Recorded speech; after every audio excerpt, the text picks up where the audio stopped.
जो भी समय तेरा बचा है वो भगवान की भक्ति में और इंसान की सेवा में लगा दे, नहीं तो तेरे को भी एक दिन माटी में मिल जाना है। तो इस भजन के लिए इसको जोरदार तालियां और हार्दिक स्वागत है भाई राकेश का। दोस्तों मैं एक बात बताता हूँ, आप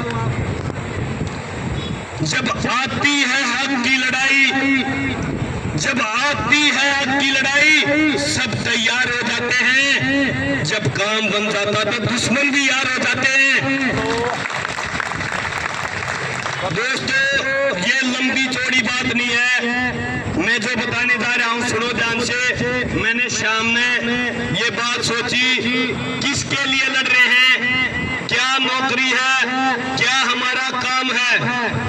हमने देखा 15 दिन हो गए हमें यहाँ बैठे हुए, प्रशासन अधिकारी है, जो प्रशासन के अधिकारी जिस कुर्सी पर वो बैठे हैं, जिस ओहदे पर वो बैठे हैं, वो हमारे गुरु हैं, आदरणीय हैं, हम उनके बच्चे हैं। एक बार भी उन्होंने ये नहीं सोचा भाई तुम्हारा क्या फर्ज है इन बच्चों के प्रति। हमने उनको पिछली स्ट्राइक में जो आश्वासन दिया है, सिर्फ एक गुरु के नाते नहीं, एक अधिकारी के नाते नहीं, एक कर्मचारी के नाते हमने ये हड़ताल उठाई थी जनवरी में कि हमारे कर्मचारी भाइयों ने ये मांग वापिस मांग ली थी कि जो यहाँ के अधिकारी हैं एमएस साहब, कि मैं आश्वासन देता हूँ, वह एक अधिकारी नहीं हमारे गुरु भी थे।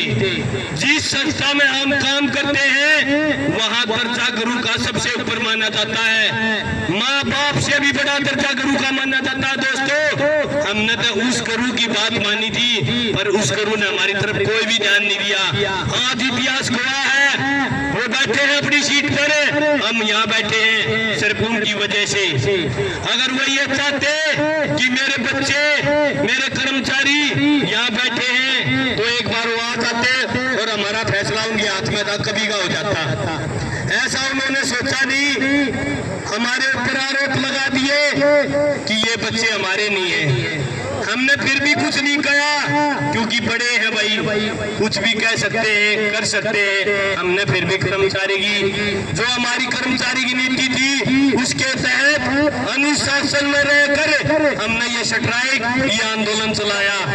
आज 15 दिन बीत गए, ये आंदोलन किस लिए चला, क्यों चला और किस कारण चला, मैं अभी बता देता हूँ। जब एक संस्था में 3 भाई इकट्ठे रहते हैं, एक परिवार है, ये संस्था नहीं परिवार है, एक परिवार में 3 भाइयों के साथ 2 भाइयों को न्याय दे देता है। ये बीजेपी प्रशासन हर एक भाई के साथ गलती करता है, उसके हक को मारता है, तभी आंदोलन होता है। आज तक अगर हमारे सिक्योरिटी भाई, सफाई देवता, कर्मचारी उनको कौशल में नहीं चढ़ाया होता तो ये लड़ाई आज नहीं होती, चाहे सारी उम्र निकाल देते, हम आंदोलन नहीं करते। हमने 10 दिन इंतजार किया, 1 साल इंतजार किया, अब भाई कोई ऐसी पॉलिसी हमने 2 भाइयों ने मिलती हो, हमने नहीं मिलती हो। हमने बाद में पता चला ये पॉलिसी सारे परिवार के लिए है, इसलिए हमने आंदोलन किया।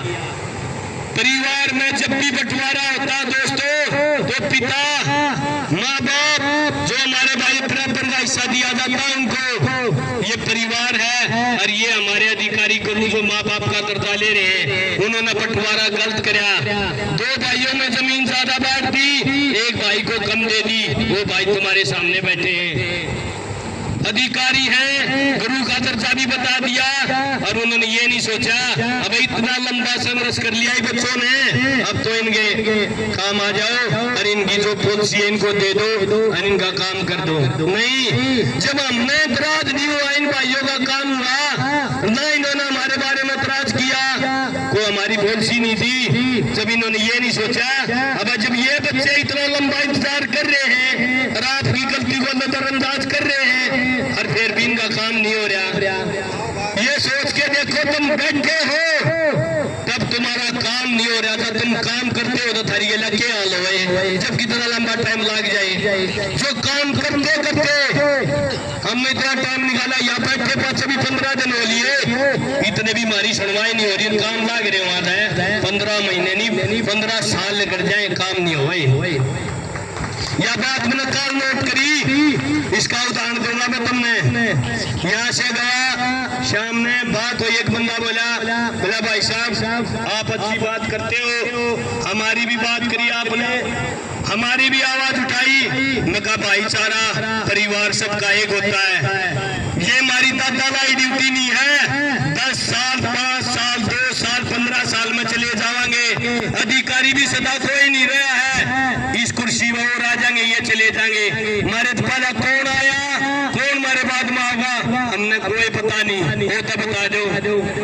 इतने रहेंगे, इंसानियत की सेवा करेंगे और करते रहे। हाँ, पर इन्होंने एक बार भी ये नहीं सोचा, अब जब इतना समय इन्होंने बिता दिया यहाँ और इनकी हक की मांग है तो भाई क्यों नहीं इसको दिया जाए।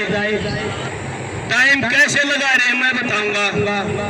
तो उस बंदे ने मेरे को ये बोला भाई साहब, मैं बोला मैं तुम्हारे साथ भी हूँ, मैं भाईचारे के साथ हूँ, मैं नौकरी के साथ नहीं, मैं कर्मचारी के साथ हूँ। तो भी कर्मचारी है, तेरा भी घर है, हम ये कहते हो रिलीवर है, रिलीवर जिंदगी में सब रिलीवर है। जब हमारी जिंदगी परमानेंट नहीं है तो नौकरी कितना परमानेंट होगी दोस्तों। हम तो आए हैं और चले जावांगे, ये पानी का बुलबुला है, कितने दिन है कितने दिन नहीं होता हम भी नहीं बता सकते। इतने रहोगे, इतने इंसानियत की सेवा करते रहोगे तो ऊपर जन्नत में जगह मिल जाएगी, न तो कितना भी जगह नहीं मिल लगी। आओ भाई, मैंने ग्रुप में बात सुनी, सारी बात नोट करी, 11 बजे तक मैं पढ़ा, मैंने लिखी बात भाई कल क्या कहना और क्या नहीं मैं बताऊंगा। कितनी ये बातें ग्रुप में कर लो, कितनी ये बातें बता दो, जिसने अपने ऊपर विश्वास नहीं है ना वो लड़ाई कदे भी नहीं जीत सकता। अपने ऊपर विश्वास रखना पड़ेगा, दूसरे का सहारा छोड़ना पड़ेगा, जब लड़ाई जीती जाएगी, जब अपना आप मजबूत होगा। मन्ना हागर ली तब बाइक दे दूंगा, तड़के हाजिर बाइक ले लेगा, मैं घर चले जाऊं तो बाट देखा सांग नाटो पकड़ गया होगा, पहले नाटो पकड़ ले। भरोसा मत किसे करो, जितने बैठे हो सब अपने काम के लिए बैठे हो, अपनी मजबूती अपने विश्वास, अपने आप में विश्वास है तो जीत पक्की है, और दूसरे के विश्वास में बैठे हो तो कभी नहीं बैठे रहो, जीत नहीं होगी। अपने आप में विश्वास रखो, हम हैं और रहेंगे तो जीत कभी गारंटी है, चाहे कितना टाइम लाग जियो। मैंने